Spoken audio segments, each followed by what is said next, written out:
शरद पवार पुन्हा एकदा राज्यसभेवर जाणार। काँग्रेस आणि ठाकरेंच्या शिवसेनेकडून राज्यसभेसाठी पवारांच्या नावावर शिक्कामोर्तब। आज तर उद्या उमेदवारी अर्ज भरणार असल्याची माहिती समोर। राज्यसभा निवडणुकीसाठी अर्ज भरण्याचा उद्या शेवटचा दिवस।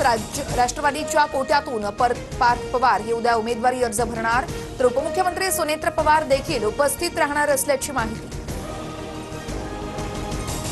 राज्यसभेसाठी भाजपकडून 4 नव्या चेहऱ्यांना संधी। यवतमाळच्या आरती फुफाटे यांच्या नावाचा समावेश। रामदास आठवले यांना उमेदवारी मिळण्याची शक्यता कमी। सूत्रांची माहिती, आज यादी जाहीर होणार।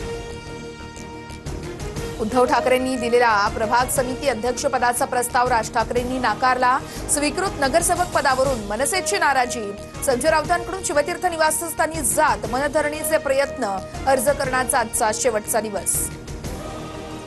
दोन्ही राष्ट्रवादीच्या विलीनीकरणाबाबत आता कोणाशीही चर्चा नाही। अजित पवारांच्या निधनानंतर विलीनीकरणाची चर्चा पूर्णपणे थांबली। जयंत पाटील यांच्याकडून स्पष्ट।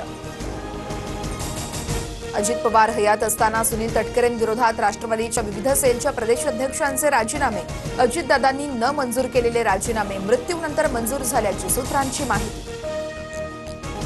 अमेरिका आणि इराणमधील युद्धामुळे कच्च्या तेलासह इंधनाची आयात बंद। भारताकडे फक्त 2 महिन्यांचा तेल आणि पेट्रोलियम उत्पादनांचा साठा उपलब्ध, तर आवश्यकतेनुसार उपाययोजना करणार पेट्रोलियम मंत्र्यांची माहिती। छत्रपती संभाजीनगरसह रत्नागिरी अमरावतीतील पेट्रोल पंपावरती वाहनधारकांची मोठी गर्दी। आखाती देशात सुरू असलेल्या युद्धामुळे पेट्रोल डिझेल महाग होण्याची अफवा। पंपावरती वाहनांच्या लांबच लांब रांगा।